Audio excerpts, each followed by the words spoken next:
Gaza में Israel और Hamas के बीच 22 महीने से जारी युद्ध और भयावह होता जा रहा है। इजराइल और हमास के बीच जो युद्ध चल रहा है 22 महीने से, वह युद्ध देखा जा रहा है कि और भयावह होता जा रहा है। इजराइल ने गाजा सिटी और जबालिया कैंप पर भारी हमले किए, जिसमें 31 लोगों की मौत हुई, जिनमें ज़्यादातर महिलाएं और बच्चे थे। इस समय देखा जा रहा है कि इजराइल अब अपनी मानवता की हदें पार कर रहा है, क्योंकि अभी तक हमास के लड़ाकों के खिलाफ युद्ध लड़ता था, लेकिन अब देखा जा रहा है कि शरणार्थी कैंपों में जो लोग आकर रह रहे हैं, अनाथ बच्चे, अनाथ महिलाएं आकर रह रही हैं, शरणार्थी कैंपों के ऊपर इजराइल बम मार दे रहा है, जिसमें देखा गया कि 31 लोगों की मौत हुई, जिनमें ज़्यादातर महिलाएं और बच्चे थे। भूखमरी और विस्थापन ने हालात और बिगाड़ दिए हैं। अब तक 63,500 से अधिक फलस्तीनी मारे जा चुके हैं। तो ऐसी स्थिति में इनमें से ज़्यादातर महिलाएं और बच्चे हैं। युद्ध के दौरान जितने भी लोग बेघर हो गए थे, अनाथ हो गए थे, उन लोगों को एक कैंप में रख दिया जा रहा है। तो अब इजराइल उस कैंप को भी नहीं छोड़ रहा है जहां पर महिलाएं और बच्चे रहते हैं। उस कैंप पर भी इजराइल अब बमबारी करके तबाह करने का कार्य कर रहा है। यहाँ पर आप लोगों के सामने जो धुआं उठता दिखाई दे रहा है, यह इजरायली हमले का प्रतीक है।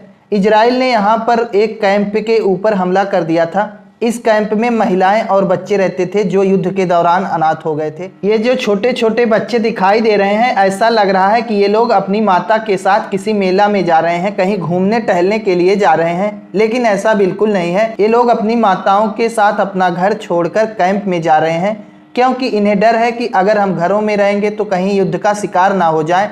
तो ऐसी स्थिति में युद्ध से बचने के लिए ये लोग कैंप में जा रहे हैं। लेकिन अब देखा जा रहा है कि इजराइल इन छोटे छोटे बच्चों को भी निशाना बना रहा है। जिन कैंपों में ये बच्चे रहते हैं, ये महिलाएं रहती हैं, उन कैंपों के ऊपर भी इजराइल अब गोला बारूद बरसा रहा है। तो ऐसी स्थिति में कई जो है छोटे छोटे बच्चे और महिलाएं मार दिए गए हैं। इजराइल और हमास के बीच अब जो युद्ध चल रहा है वह मानवता का विनाश कर रहा है, पूरी तरीके से मानवता के खिलाफ है। गाजा में जारी संघर्ष दोहरे हमले का शिकार है। लोग सिर्फ गोलियों और बमों का ही नहीं बल्कि भयानक भूख का भी सामना कर रहे हैं। गाजा में जो संघर्ष चल रहा है, जो बेगुनाह लोग मारे जा रहे हैं, वो सिर्फ गोली और बमों से ही नहीं मारे जा रहे हैं, उन्हें भयानक भूख का भी सामना करना पड़ रहा है। भूखमरी से भी वहाँ पर लोगों की मौत हो रही है, ना कि सिर्फ गोली और बमों से ही लोग मारे जा रहे हैं। वहाँ पर देखा जा रहा है कि लोग पूरी तरीके से भूखमरी का शिकार हो गए हैं। संयुक्त राष्ट्र की रिपोर्ट के अनुसार गाजा में भूखमरी जैसी स्थिति बन चुकी है, क्योंकि लड़ाई, बार बार विस्थापन और खाद्य उत्पादन पूरी तरह ठप हो चुका है। वहाँ पर कई दिनों से चल रही लड़ाई को देखते हुए बार बार लोगों के विस्थापन की वजह के कारण खाद्य उत्पादन ठप हो जाने के कारण अब गाजा में पूरी तरीके से भूखमरी फैल रही है। गाजा के लोग जो है भूखमरी का शिकार हो रहे हैं। बता दें कि गाजा में स्वास्थ्य मंत्रालय का कहना है कि अब तक इस युद्ध में लगभग 63,557 फलस्तीनी मारे जा चुके हैं और 1.6 लाख से अधिक घायल हुए हैं। इनमें महिलाएं और बच्चे बड़ी संख्या में शामिल हैं। अभी हमने आपको दिखाया कि किस प्रकार महिलाएं अपने बच्चों को लेकर शरणार्थी कैंपों में जा रही हैं ताकि अपनी जान की सुरक्षा की जाए, अपने बच्चे की सुरक्षा की जाए। लेकिन इजराइल अब उन कैंपों को भी नहीं छोड़ रहा है। तो ऐसी स्थिति में महिलाएं और बच्चों के मरने वालों की भी संख्या बढ़ती जा रही है। आप लोग इन तस्वीरों के माध्यम से देख सकते हैं कि किस प्रकार वहां पर भोजन की दिक्कत हो रही है, किस प्रकार लोगों को भोजन के लिए दौड़ना पड़ रहा है, किस प्रकार लाइन, किस प्रकार भीड़ लग रही है कि भोजन मिल जाए।